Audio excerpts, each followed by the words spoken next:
अस्सलाम वालेकुम सिंधी इन्फो सां गॾु आऊं आहियां अब्दुल कयूम। दोस्तो हिन वीडियो में तव्हांखे सुठा मशवरा ऐं दिलचस्प ॼाण ॾींदासीं। हिन वीडियो जे आख़िर में फेसबुक जे हवाले सां हिकु बहितरीन मालूमात बि ॾींदासीं। चैनल खे सब्सक्राइब कंदा ऐं घंटी जे निशान खे ज़रूरु क्लिक कजो। पंहिंजे शहर खां कंहिं ॿिए शहर जेकॾहिं तव्हां खां टैक्सी वारो पुछे छा तव्हां इन शहर जा आहियो त कूड़ ॻाल्हायो ऐं चओ हा असां इतां जा ई आहियूं। इन अमल सां हू तव्हां खां वधीक पैसा न वठंदो या अजायो घुमाए फिराए मंज़िल ते न पुॼाईंदो।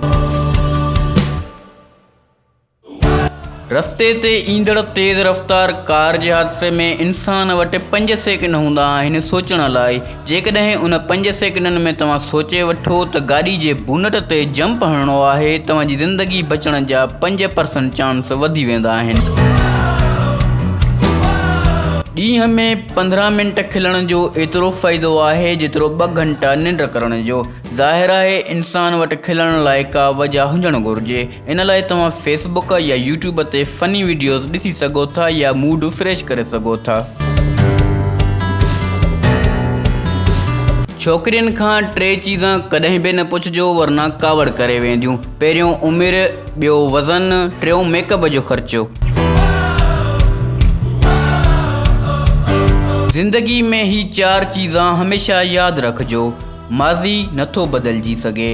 हर शख़्स जो सफ़रु, मंज़िल, मक़सदु ऐं मनसूबा अलॻि आहिनि। वक़्त सां गॾु हर चीज़ बहितर थी वेंदी आहे। तव्हां नाकाम सिर्फ़ु तॾहिं थियो था जॾहिं तव्हां कोशिशि करणु छॾे ॾियो था। कंहिं बि वॾे शहर में रस्तो भुलिजी वञो त फूड पांडा या पिज़्ज़ा डिलीवरी वारनि खां मालूम करियो। उहे शहर जी घटी जा वाक़िफ़ हुजनि था। जेकॾहिं तव्हां होटल में रहियल आहियो, मोबाइल चार्जर न आहे। होटल रूम में लॻल टीवी जे पोयां तव्हांखे जॻह मिलंदी जिथे चार्जर जी केबल लॻाए मोबाइल चार्ज करे सघो था। जेकॾहिं केबल बि न आहे त मार्केट मां तव्हांखे नॉर्मल केबल 100 रुपयनि में मिली वेंदी। जेकॾहिं तव्हां नओं घरु ख़रीद करे रहिया आहियो त घर ॾिसण सां गॾु मोबाइल जा सिग्नल बि ॾिसंदा कयो।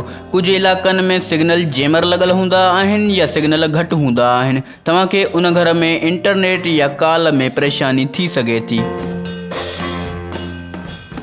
जेकॾहिं तव्हां तौर या उल्टी महसूस करे रहिया आहियो त फ्रेशअप या का बि चीगम खाओ, तव्हांजो मूड सही थी सघे थो।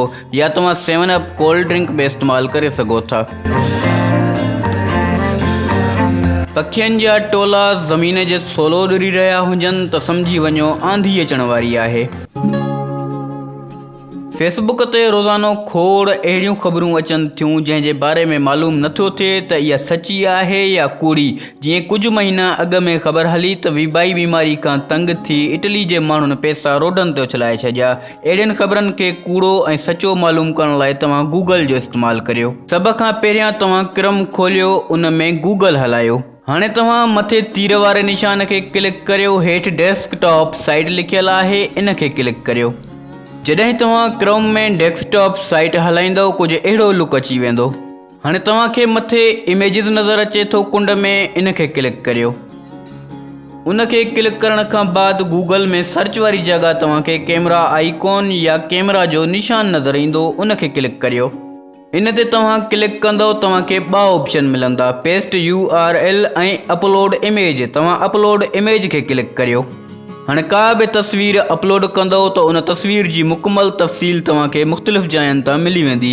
तव्हां का बि तस्वीर इते अपलोड करे सघो था। फेसबुक ते कूड़ियुनि पोस्टनि ऐं तस्वीरनि ते यकीन न कंदा कयो। हर चीज़ जी पाण ख़ुदि रिसर्च करे तव्हां पोइ पोस्ट रखंदा कयो। दोस्तो उम्मीद आहे ही मशहूरा ऐं दिलचस्प ॼाण तव्हांखे पसंदि आई हूंदी। हिन वीडियो खे व्हाट्सएप ते दोस्तनि सां ज़रूरु शेयर कजो। हिन वीडियो जे हेठां तव्हांखे शेयर जो ऑप्शन मिलंदो। मिलंदासीं अगली वीडियो में। अल्लाह हाफ़िज़।